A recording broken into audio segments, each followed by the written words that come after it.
Hi, this is Joe again with another review. For the sake of this video, I'm discussing the 1948 classic Key Largo, starring Humphrey Bogart, Lauren Bacall, Edward G. Robinson. Of course, this movie, when somebody tells you that a movie is a classic, 9 times out of 10, when you finally do get around to watch it, the movie 9 times out of 10 sucks. And of course, Key Largo is definitely one of the more famous films in the Humphrey Bogart canon.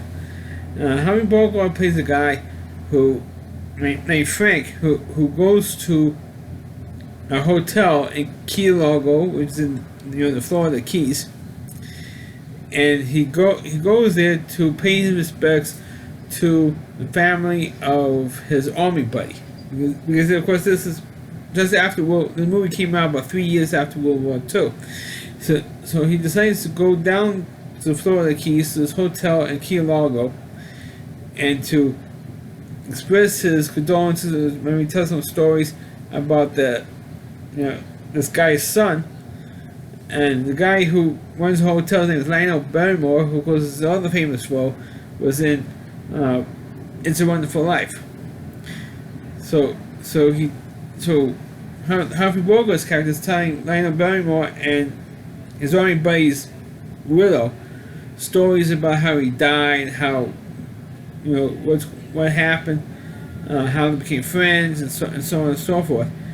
And while he was there in the hotel, he had another guest in the hotel, who was played by Edward G. Robinson, who plays a gangster, who was kind of like what happened to another gangster, an actual gangster in the late 50s, early 60s, who was actually deported by Robert Kennedy. When Robert Kennedy was the Attorney General when his brother, John Kennedy, was president, kicked this gangster out, this mafia guy, out of New Orleans.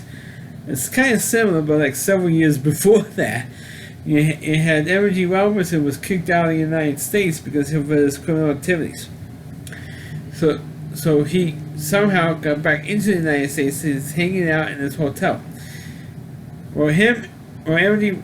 Robinson and his two goons decided to take over the hotel. And they take the hotel because they were waiting for a contact of theirs to deliver money, confident money for the latest venture. And what happened was they couldn't do it because of the hurricane that came in.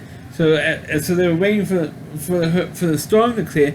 And as they're there, they all tell stories to each other. They all talk to each other. And Humphrey Bogart and the rest of the other guests are trying to figure out how do we beat this guy, because he's holding us hostage in our hotel and trying to outwit this guy. And unfortunately, they had one guy there. They find out who was a cop who gets killed by Edward G. Robinson. So he gets whacked, and you have no choice. Or Humphrey Bogart had no choice because he's the only one there who knows how to drive a boat. So they had one boat left because they paid off this regular other boat guy, and he decides to leave because of the storm. So he leaves. So there's one boat still standing, and the only one who was there who was killed to drive the boat was Humphrey Bogart's character. So he says, at first he didn't want to do it, and then he was like, all right, I do it. So what he did was he pretty much on the ship, and he pretty much kills all the Edward G. Robinson and his goons who are on the boat, and then of course he just drives home, drags the boat back to Key Largo at the end of the film. But this movie is, it's not a particularly long film. It's less than 2 hours, but it feels a whole lot longer because there's a whole bunch of scenes that it feels like it takes forever, and because it's a lot of long dialogue scenes, and how they try to one up each other Edward G. Robinson and Humphrey Bogart trying to one up each other and trying to outwit each other. And it's kind of like a downplayed version of like the only movie I could possibly compare it to is maybe Die Hard. It's came out like 40 years later when Bruce Willis was outwit the terrorists, but there's not more terrorists than there's this one guy. Here in this group is like several people trying to outwit 3 guys. It's like maybe 5 people trying to outwit 3 guys, and you didn't have that much violence in this movie. The only time the violence really ramps up is maybe at the very end of this film. Because before then, you only had like one person was killed before the end of the movie, the ending of the movie. But I mean, it gets a really long. It does feel like it really gets a long time to get there, and I felt it was an okay movie. I know I'm doing a real short review on this thing because there's not really that much for me to tell about this film because it really told the whole film, and that's the 5 minutes.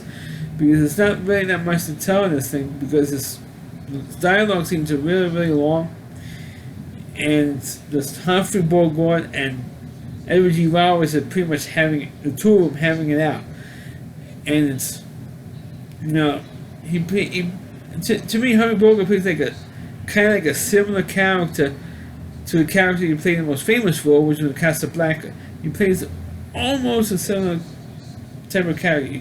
It's like you really don't know if he was a good guy or a bad guy. He was more like a shades of gray. Like he had a type of character he played in Casablanca. It's not that much of a difference. I mean, it's like a 3 or 4 different Bogart movie I watched. He plays almost the same character. You're really not too sure about him until the very end of the film, and that's what happens here. But he does give a good performance. So Edward G. Robinson plays a stereotypical gangster role. You had Claire Trainer, who plays like a typical drunk. Claire Trainer plays a drunken woman in this movie who was supposed to be Edward G. Robinson's woman. But the movie itself, it's an okay film because it's more like a film noir type of movie than a stereotypical gangster film. But it does play off like a low-key Die Hard. I mean that's how only thing you compare it with. But it has a type of a feel to it. And one guy gets 3 guys. I mean that's basically what it is. Alfred Bogart, of course, he's supposed to be the hero of the film. He comes out on top in the end of the movie, and it's not a bad movie. I mean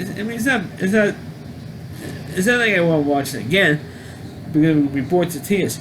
But it's something a movie that could scratch off my list and Humphrey Bogart's, the